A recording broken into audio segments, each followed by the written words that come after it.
Hi, everyone. Welcome to Arthritis at Home.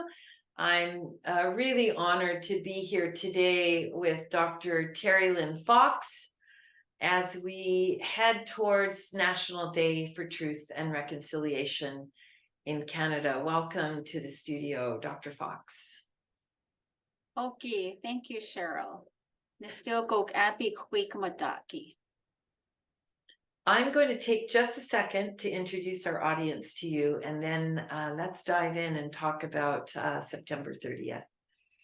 Dr. Fox is from the Blood Tribe within the Blackfoot Confederacy and practices her Siksikaitsatapi ways.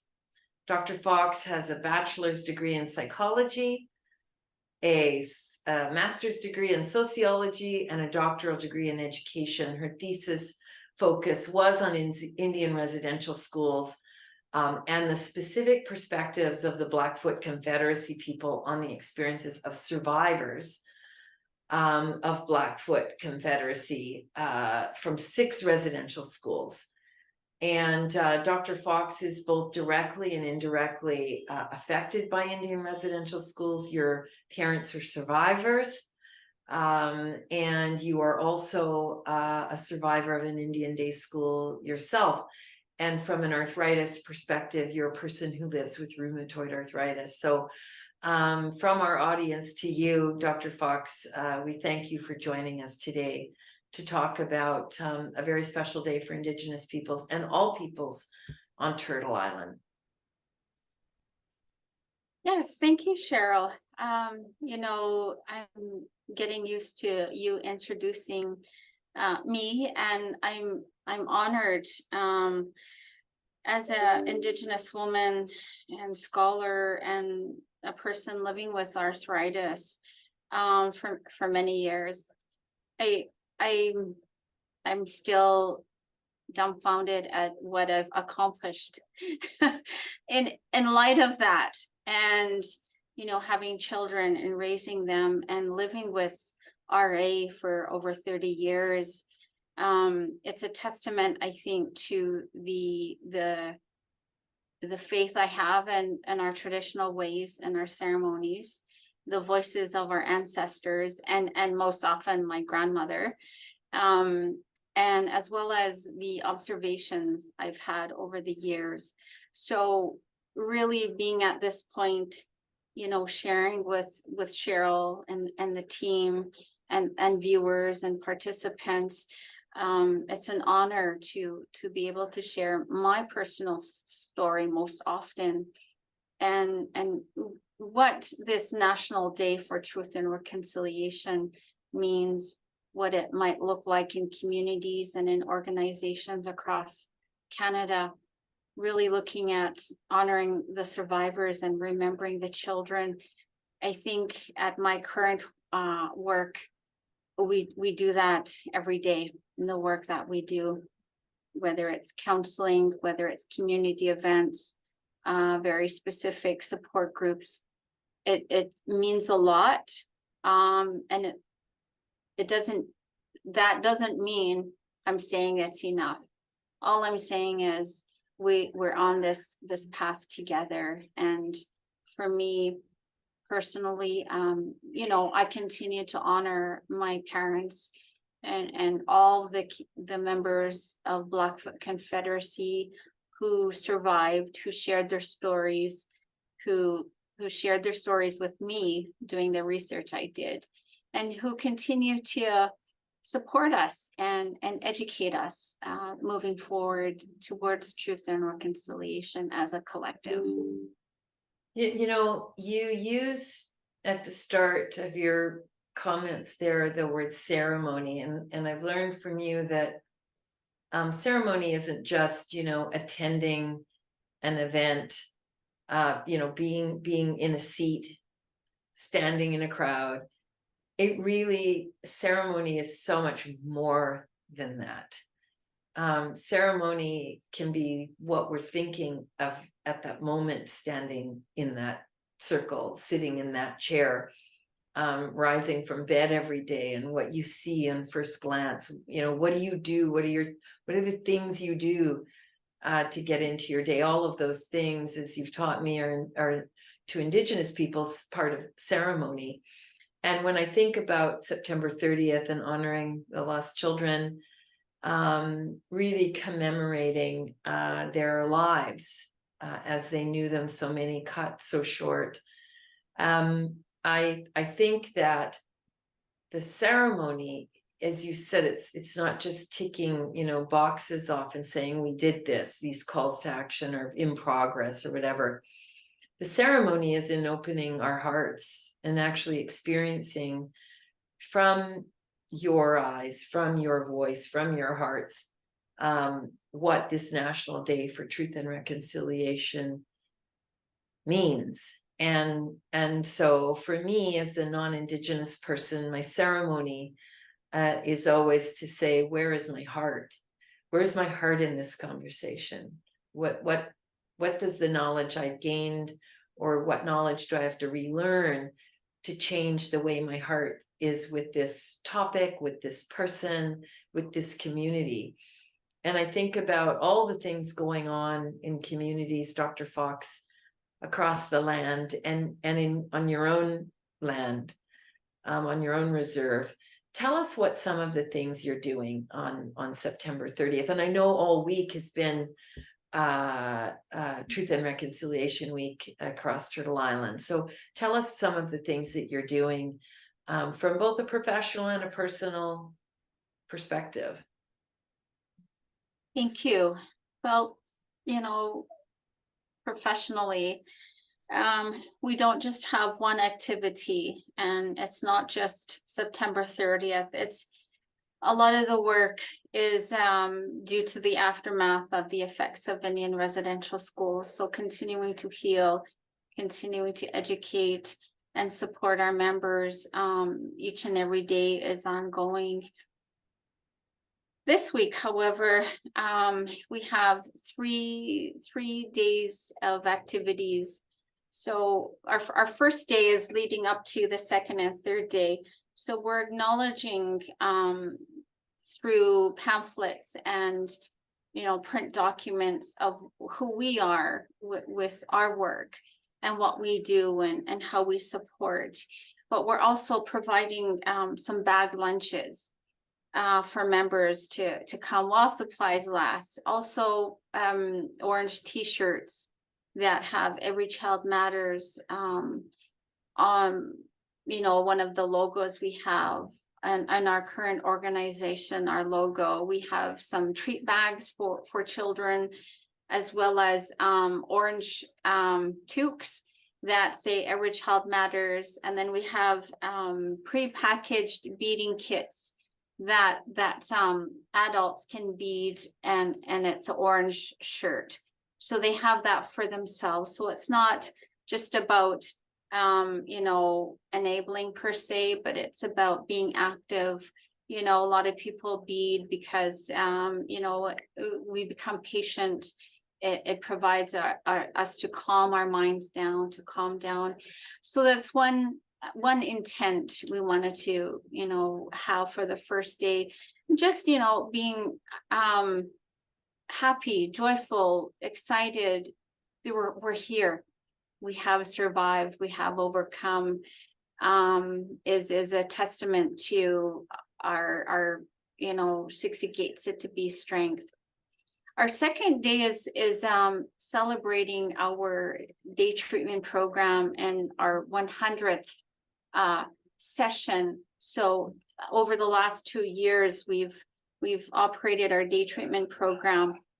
This year, we're bringing community together, and especially the elders we work with and a lot of our graduates from our day treatment program, to come and celebrate that, honor our traditional ways, and honor our elders, our knowledge keepers, who are so integral to the work we do each and every day, through prayer, through smudge, connection, storytelling, and sharing the knowledge for the work that we do.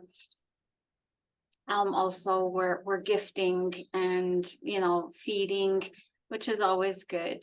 And then our third day is bringing in survivors and youth to bridge that gap, to come together and fuse the worldviews or the life worlds of elders and youth today, and how we can continue to improve our programs as we serve, you know, maybe 6,000 to 8,000 on reserve members and off reserve members the best way that we can.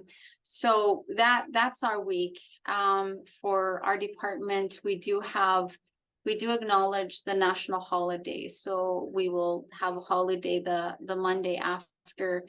But I do share with our team here that this week we'll do the best we can. What you do on September 30th is truly your personal endeavor. And if it's a daily practice to acknowledge, to honor that we are here, we have survived, then do that. That's where change occurs, is in our personal hearts and minds and spirits. And with that intent, sharing that energy, sharing that light and love everywhere you go. As Mother Teresa says, spread, you know, love everywhere you go. And so truly, I think as an organization, but also as people, we come from love, we come from light, so share it. And the past wasn't always a positive past. However, how we view it today and what we do today can make all the difference for generations to come. Yeah. You know, I think we've talked before about the power the arthritis community could hold in terms of that collective love, in terms of that collective light, and making a different future for Indigenous peoples through support, respect. I mean, on and on, actually, is powerful. Like, we could affect change if we were all directed in the same way and on the path forward towards truth and reconciliation. When you think about that, and you think about, as an academic, I guess I would ask you your assessment of the calls to action. We know that it's not about ticking boxes, though there is some performative pieces that go along with moving towards them. But unless individuals actually take action themselves, I keep saying to people, organizations are made up of people. So an organization can't move without its people. You know, it's people that move the organization, not the other way around. So thinking about that and where we are in the calls to action, I guess I personally am frustrated whenever I go to the tracking sites and I see so many haven't started or are still in progress almost a decade later. I find I get personally frustrated, but I try to flip that on the other side and say, okay, then what opportunities are there? So give us your sort of quick take on that, if you could. Okay, well, I probably share in the frustration because it's very slow movement, if we can call it movement. I know there was a list that came about last year in looking at how many, 94 calls to action have we actually achieved. And again, stressing it's not just about checking off the box, but how meaningfully have we created change while looking at these 94 calls to action for all of Canada to take part in. Well, I think last year there was 3. And really it's I guess it's a systems approach. So systemic reconciliation, what I'm keep talking about is that we can create change maybe on our reserve, but we didn't do this to ourselves. However, we have learned the Indian Affairs, jargon, and that system. So we're continually learning and relearning and just throwing out some elements that just aren't ours, that go against everything that we believe in. So for me personally, I don't see progress. I'm going to give one quick example. Last week, where my optometrist is in an urban, setting, I'm pretty lucky that I continue on with my own health needs, and I, do that every year. So when I go to this optometrist, I get to give them my, private healthcare insurance, but I also give them my, Indian status card. So the Indian Affairs still says, well, bill the private insurance first, then bill us, and we'll see how much we're going to cover. So if healthcare is a treaty right, and for me, someone living with arthritis, or many times pharmaceuticals, how they work, it could affect my eyesight quite progressively. And I know that, and it's on my file. So when they say, okay, you have to pay this, then after you pay this, then we're going to send the receipts off to Indian Affairs, and then they're going to see how much they're going to cover. So there's no progress at all. I'm very, very lucky. I have an income. For those that have minimal, and those that are, the working poor, oftentimes they can't pay out of pocket right away. Yeah. So someone has to advocate for them, or they go without until they can afford it. So that was, at that moment, frustration. Yeah. And then I thought, okay, I'm not frustrated at this person per se in front of me, but I mumbled something under my breath that, that showed I, as a status First Nations woman in the year 2023, I still have to pay out of pocket before Indian Affairs will say, okay, we'll cover this much. So in terms of progress, there's no progress there. In terms of creating meaningful dialogue, that's the systems approach. First Nations and Indigenous people have to be at those tables to create that change, so that doesn't happen. That's discrimination still. And I'm a calm person. So if I, mumbled under my breath in frustration in public, that's not my character. But I did. Yeah. Because I thought, no, this won't do. We must do better. Canadians must do better. Governments must do better. Corporations must do better.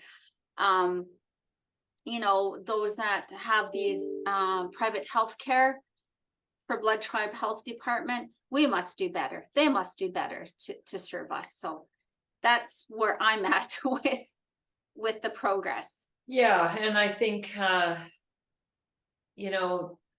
that frustration is certainly shared by me, a non-Indigenous person, and many others like me who work within the system and say, why?